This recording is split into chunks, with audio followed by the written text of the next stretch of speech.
Dobar dan. U nastavku prethodnog videa gdje smo pokazali da kvasac oslobađa ugljen dioksid, sada ćemo pokušati da pokažemo da kvasac pomaže bujanje hlebnog testa.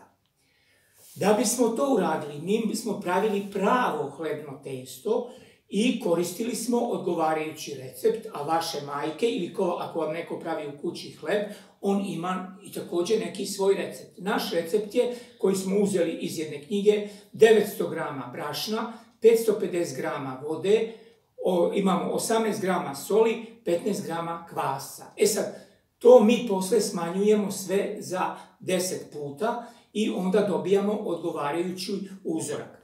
Dakle, šta nam je trebalo da mi napravimo ovo što želimo da dokažemo da kvasac pomaže bujanje testa? Trebala nam je mlaka voda, evo je ovdje, to je otprilike sobna temperatura ili nešto malo toplija.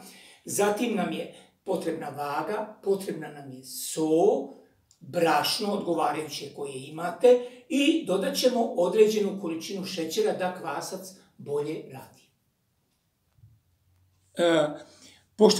Pošto ima dobar deo ljudi koji je alergičan na gluten, mi smo ovdje pokušali da dobijemo i testo bez glutena. Evo u ovoj čaši. Kako smo to radili? Stavili smo 100 grama brašna i stavili smo 50 ml vode i onda smo zamesili to testo i prali smo ga ispod mlaza vode sve dok nam ruke nisu bile lepljive. To je znak da smo otprilike odstranili odgovarajuću i najveću količinu glutena, iako je njega još malo ostalo. Onda smo u tu čašu, pored tako pripremljenog testa bez glutena, stavili i kvasac. Stavili smo znači 5 grama kvasca, 2 grama soli i nekoliko grama šećera. To je bilo ovdje. I vidite, to smo uradili i on je malo promenio svoju, počelo je testo da buja, ali vrlo malo.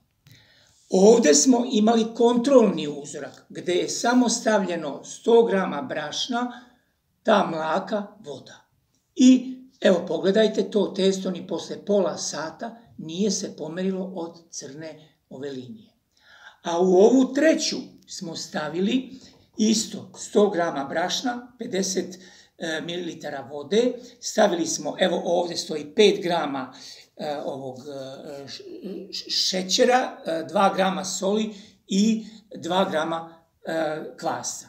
I sad vidite, posle pola sata šta se desilo? Da je taj kvasac počeo da utiče i da testo buja i čak se vide i po neke šupljine. Znači, u tim šupljinama se nalazi ugljen dioksid.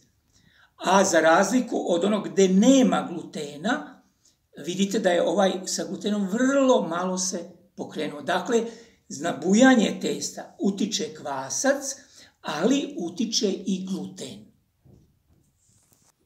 Dakle, ono što smo pokazali eksperimentalno, dokazali smo da kvasac pomaže bujanje hlebnog testa. To je opet primer praktičnog interdisciplinarnog podučavanja u okviru STEM-a, koje može da izvede svaki učenik od osnovne do srednje škole, zavisi šta želi da pokaže, ali može da napravi hleb. Ovo detalje sve smo dali u ovom linku, na sajtu Ruka u testu i ovo vam je link hleb, komponente i uloga. I tu imate i sve reference na koje se pozivamo. Sad, ovdje da zaključimo. Mi smo napravili hlebno testo i pokazali smo ulogu kvasca, ali smo na neki način pokazali i ulogu glutena pri bujanju testa. Jer ona flaš čaša u kojoj smo pokušali da odstranimo određenu količinu ili kompletno gluten iz brašna je vrlo slab, nije praktično bujao, testo nije bujalo iako smo dodali kvasac.